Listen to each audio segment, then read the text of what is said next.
Good morning class. Our next topic is transfer RNA. Smallest RNA होता है 75 to 95 nucleotide present होते हैं। उसके बाद 10 से 12% of total amount of RNA कौन फॉर्म करता है? Transfer RNA. ट्रांसफ़र आरएनए की स्ट्रक्चर के लिए क्लोवर लीफ मॉडल दिया गया था, जिसमें देखो हॉली और निरेनबर्ग ने दिया था, जिन्होंने क्या बताया कि जो प्लांट की लीफ होती है वो इस तरह से ट्राई लोब्ड होती है और उसी का जैसा स्ट्रक्चर जो होता है वो ट्रांसफ़र आरएनए का होता है। इसीलिए इस मॉडल को प्रपोज्ड किया गया। ठीक है, अब जो टीआरएनए है उसमें वो हमेशा सिंगल स्ट्रैंडेड होगा। ठीक है, सिंगल स्ट्रैंडेड होगा, लेकिन वहाँ पर देखो यहाँ पर इस तरह से ये जो स्ट्रैंड है 5' पोर्शन, ये वाला 3'। अब इससे स्ट्रैंड है ये इस तरह से लूप का फॉर्मेशन करेगा। और लूप कैसे बन रहा है? इस आरएनए की सेल्फ फोल्डिंग के कारण ये खुद घूमकर लूप का फॉर्मेशन कर रहा है। आगे की तरफ इस तरह से स्ट्रैंड, फिर ये वाला लूप, फिर ये वाला लूप और फिर ऊपर जाकर 3'। तो 5' to 3' ये क्या है? सिंगल स्ट्रैंडेड है। लेकिन यहाँ पर क्या होता है, ये नाइट्रोजन बेस जो होंगे वो एक दूसरे के पास आएंगे, जिसके कारण वहाँ पर हाइड्रोजन बॉन्ड का फॉर्मेशन हो जाएगा। और ये जो हाइड्रोजन बॉन्ड होगा वो बिल्कुल वीक होता है। इसीलिए हाइड्रोजन बॉन्ड के फॉर्मेशन के कारण ये जो ट्रांसफ़र आरएनए होगा इसकी स्ट्रक्चर हमें शो होगी कि ये डबल स्टैंडर्ड है, लेकिन ये डबल स्टैंडर्ड नहीं होता, ये सिंगल स्टैंडर्ड होता है। इन वाले जो हाइड्रोजन बॉन्ड्स होते हैं इनका ब्रेकडाउन भी बहुत आसानी से हो जाता है, बहुत वीक बॉन्ड होते हैं। ठीक है, अब देखो आगे ये जो एंटी कोडोन लूप होती है ये क्या करती है? एमआरएनए के पास जो कोडोन होते हैं उनके अपोजिट कोडोन यहाँ पर प्रेजेंट होते हैं, जिसके कारण ये एक पर्टिकुलर अमीनो एसिड का सीक्वेंस बताती है। और इस तरह से अमीनो एसिड के सीक्वेंस आपस में अमीनो यहाँ पर क्या होगा, एक कोडोन आएगा, वो कोडोन इसके अपोजिट कोडोन, फिर यहाँ पर उस अमीनो एसिड की पहचान हो गई, वो अमीनो एसिड बन गया। फिर दूसरा कोडोन आएगा, वो दूसरे अमीनो एसिड को बनाएगा।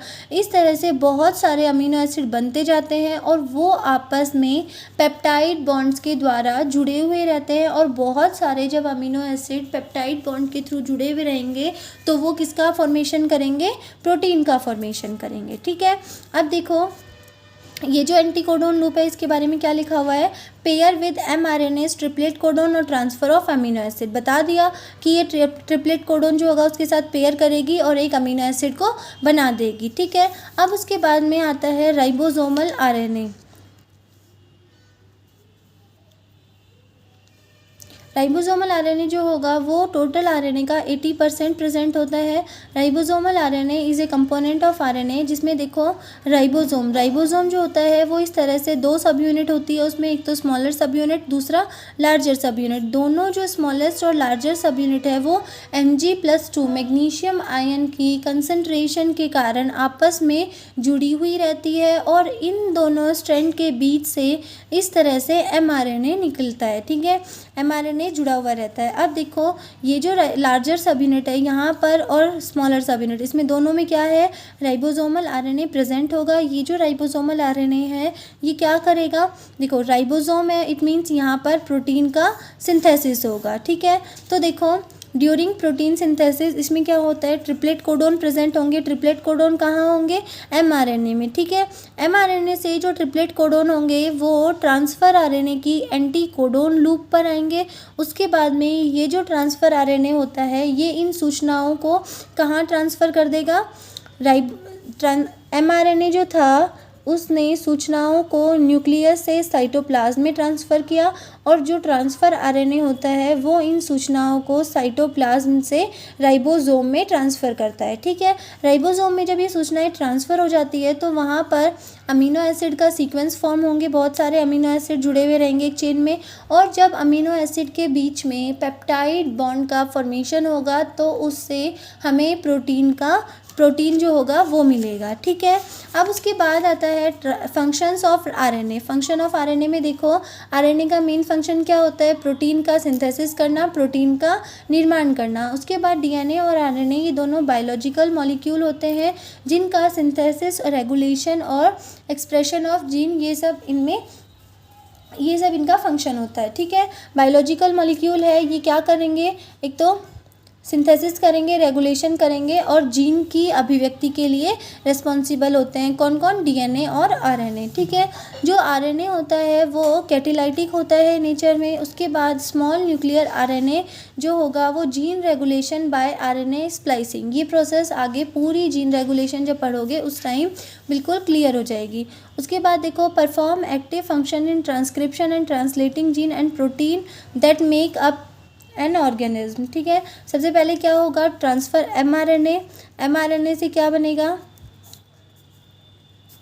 एमआरएनए जो है वहाँ पर ट्रिपलेट कोडोन है, इससे टीआरएनए पर सूचनाएं ट्रांसफ़र होंगी। टीआरएनए पर एंटीकोडोन लूप होती है, वहाँ पर दोनों जो अमीनो एसिड है उनका सीक्वेंस मैच कर जाएगा, वहाँ पर एक अमीनो एसिड का फॉर्मेशन होगा।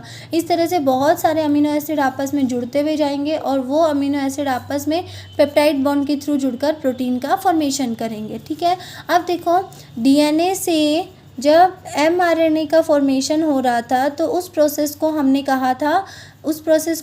कहा था? ट्रांसक्रिप्शन। ठीक है, डीएनए से अगर एमआरएनए का फॉर्मेशन होता है तो उसे हम ट्रांसक्रिप्शन बोलते हैं, लेकिन अगर एमआरएनए से डीएनए का फॉर्मेशन हो रहा है तो इसको हम रिवर्स ट्रांसक्रिप्शन बोलते हैं। ठीक है, उसके बाद रिवर्स ट्रांसक्रिप्शन की प्रोसेस थी वो बाल्टीमोर के द्वारा दी गई थी और इसीलिए टैमिन बाल्टीमोर था इसका नाम, तो इसीलिए इसे टैमिनिज्म के नाम से भी जाना जाता है। और ये जो रिवर्स ट्रांसक्रिप्शन की प्रोसेस होती है ये मेनली कहाँ होगी? रेट्रोवायरस में। रेट्रोवायरस जैसे एचआईवी का वायरस, इनके अंदर डीएनए जो होगा उसका फॉर्मेशन एमआरएनए से होता है। ठीक है, अब उसके बाद देखो, आरएनए जो होगा उसमें कभी कभी एबनॉर्मल बेसेस बन जाते हैं और वो जो एबनॉर्मल बेसेस होते हैं उनको हम अनयूजुअल बेसेस कहते हैं। वायरस जो होते हैं उनमें आरएनए जो होता है वो एक तरह का जेनेटिक मटेरियल होता है। ठीक है, अब अगर इस पे क्वेश्चन आएगा तो मेन जो क्वेश्चन आता है वो ट्रांसफ़र आरएनए की स्ट्रक्चर के ऊपर आता है। ठीक है, ये कंप्लीट है।